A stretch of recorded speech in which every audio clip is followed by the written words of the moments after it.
आज हम कच्चे आम का मुरब्बा और चटनी बनाएंगे जो खाने में बहुत स्वादिष्ट बनती है। बहुत जल्द बन जाती है, बनाना भी बहुत आसान है और इसे स्टोर कर कर हम 1 साल के लिए भी रख सकते हैं।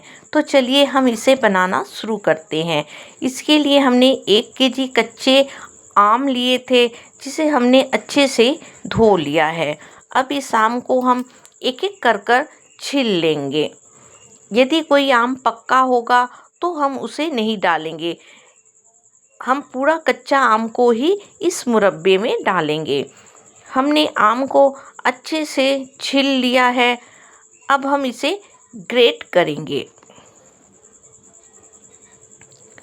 इसके लिए हमने आम को ग्रेट करेंगे अच्छे से और हमने पतले की तरफ ही हम ग्रेट करेंगे, हम मोटे की तरफ नहीं ग्रेट करेंगे। पतले की तरफ ग्रेट करने से आम अच्छे से चीनी के साथ घुल जाता है और जल्दी पक जाता है। मोटे की तरफ भी ग्रेट कर सकते हैं लेकिन उसमें थोड़ा पकने में टाइम लगता है, इसलिए हमने पतले की तरफ ही ग्रेट किया है। इस आम के मुरब्बे को बनाने के लिए हमें धूप बहुत ज़रूरी है। यदि धूप नहीं होगी तो वह अच्छे से नहीं पकेगा। इसे हम घर के अंदर नहीं रखेंगे, इसे हम धूप में ही रखेंगे, तभी अच्छे से पक जाता है। इस तरह कर कर हमने सारे आम को अच्छे से ग्रेट कर लिया है और इसे हम एक पतीले में डाल देंगे।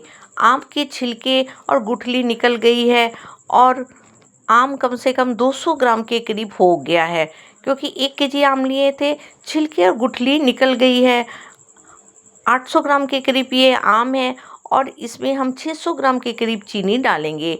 आम में चीनी की मिठास अपने स्वाद के अनुसार कम ज़्यादा हम कर सकते हैं। ऐसे भी हमने ये आम ज़्यादा खट्टे वाले नहीं लिए थे, थोड़े मीठे वाले ही लिए थे ताकि चीनी थोड़ी कम पड़े। और इसे हम अच्छे से बांध देंगे एक साफ़ कपड़े से। इसे हम थाली से नहीं ढकेंगे, थाली से ढकने से अच्छे से सूर्य की रोशनी नहीं पड़ेगी। कपड़े से बांध देने से अच्छे से सूर्य की रोशनी पड़ेगी। 3 दिन के बाद हम धूप में रखा था हमने, 3 दिन के बाद हमने खोल कर देखा, ये अच्छे से अब पक गया है और नरम भी हो गया है। यानी कि आम का मुरब्बा अच्छे से बन गया है। इसे 1 साल के लिए हम स्टोर कर सकते हैं और इसे हम रोटी पराठे अपने स्वाद के अनुसार किसी भी चीज़ के साथ खा सकते हैं। इसे ऐसे भी खा सकते हैं, ये ऐसे भी खाने में बहुत स्वादिष्ट लगता है। अब इसकी जो गुठली थी इसे हमने फेंका नहीं था, इसकी भी हम चटनी बनाएंगे और इसके लिए हमने इसे बॉईल करेंगे और इसमें हमने थोड़ा सा नमक डाल दिया है और 1 कप भरकर पानी डाल दिया है। पानी को डालकर हम अच्छे से मिला लेंगे और अच्छे से मिलाने के बाद इसे हम गैस में चढ़ा देंगे और इसे मीडियम स्लो फ्लेम में कम से कम 15-20 मिनट तक अच्छे से पकाएंगे ताकि आम अच्छे से नरम हो जाए। अब हमने गैस को बंद कर दिया है और इसे हमने अच्छे से ठंडा कर लिया है। ये अच्छे से ठंडा हो गया है। अब हमने इसे अच्छे से मिला लिया है। अब इसे हम हाथों के द्वारा अच्छे से दबा दबा कर आम का गुद्दा गुठली से निकालेंगे।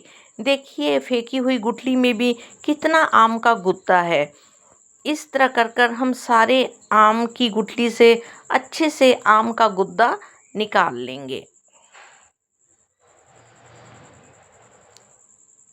हमने हाथों से अच्छे से सारा गुद्दा निकाल लिया है। ये देखिए, ये गुद्दा भी कम से कम 200 ग्राम के करीब है और इसमें हम 100 ग्राम के करीब चीनी को डालेंगे। इसका कलर देखिए कितना सुंदर से येलो है, हमने इस पर कोई कलर नहीं डाला है, ये अपना ही उसका कलर है। अब हमने इस पर 100 ग्राम के करीब चीनी डाल दी है और इसे अच्छे से मिला लिया है। अब इसे हम गैस में चढ़ा देंगे। गैस में चढ़ाने के बाद देखिए इसका कलर और डार्क हो रहा है और ये कितने सुंदर से पक रही है और इसे हम अच्छे से पका लेंगे और चीनी को अच्छे से मिलने देंगे और बीच बीच में हिलाते रहेंगे ताकि कहीं कहीं पर आम और चीनी ना लग जाए। इस तरह कर कर हम इस आम के गुद्दे की अच्छे से चटनी बनाएंगे और अच्छे से इसे मिलाएंगे। गैस को हम मीडियम स्लो फ्लेम में रखेंगे ताकि ये ना नीचे से जले।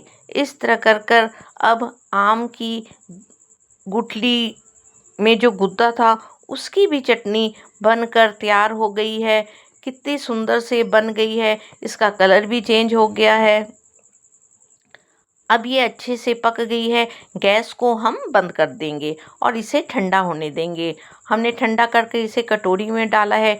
ये देखिए, आम की ये चटनी बनकर तैयार हो गई है। आम की चटनी भी बन गई है और आम का मुरब्बा भी बन गया है और इसे हम स्टोर कर कर 1 साल के लिए रख सकते हैं। यानी कि हमारी 2 रेसिपी बन गई है। आपको यदि ये दोनों रेसिपी पसंद आती है तो इसे लाइक कीजिए, शेयर कीजिए। यदि अभी तक सब्सक्राइब नहीं किया तो वो भी कर दीजिए और बेल आइकन भी दबा दीजिए ताकि हमारी सारी नोटिफिकेशन आपके पास आती रहे। तो अब मिलते हैं अपनी नई रेसिपी के साथ। धन्यवाद।